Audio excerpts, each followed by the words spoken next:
Shalom saudara kekasih, pembacaan Alkitab kita hari ini diambil dari 2 Korintus 13. Dan saya akan mengajak saudara bersama-sama membaca di ayat yang kelima.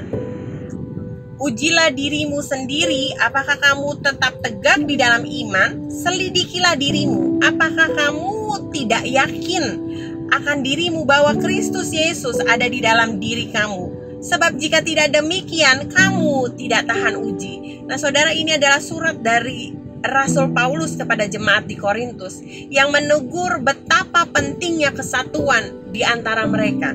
Tetapi bukan cuma kesatuan di antara jemaat di Korintus saja saudara, melainkan juga kesatuan antara jemaat Korintus dengan Rasul Paulus saudara.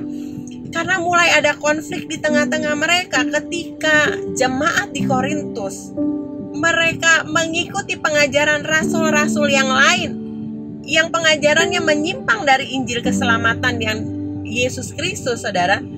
Lalu mereka tidak menyadarinya dan mereka mulai mengidolakan rasul-rasul yang lain ini dengan membanding-bandingkan kepada pelayanan Rasul Paulus di Korintus saudara. Nah Rasul Paulus dalam hal ini menekankan kepada mereka untuk menguji diri mereka sendiri. Apakah mereka sudah teguh di dalam pengajaran dan iman mereka di hadapan Tuhan? Sebab kalau mereka teguh di dalam iman, mereka bertekun di dalam pengajaran yang benar tentang firman Tuhan, sudah dipastikan mereka tidak akan mungkin mengikuti pengajaran-pengajaran yang di luar dari Injil kebenaran Kristus saudara.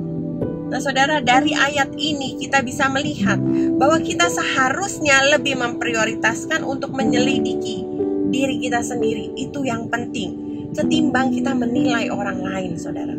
Apakah hati kita bersih ketika kita menyatakan kesalahan orang lain?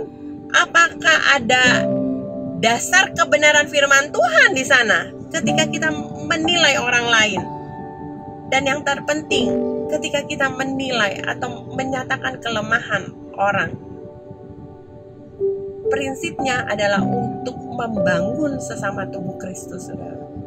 Sebab itu di ayat yang ke-13 Rasul Paulus berkata seperti ini.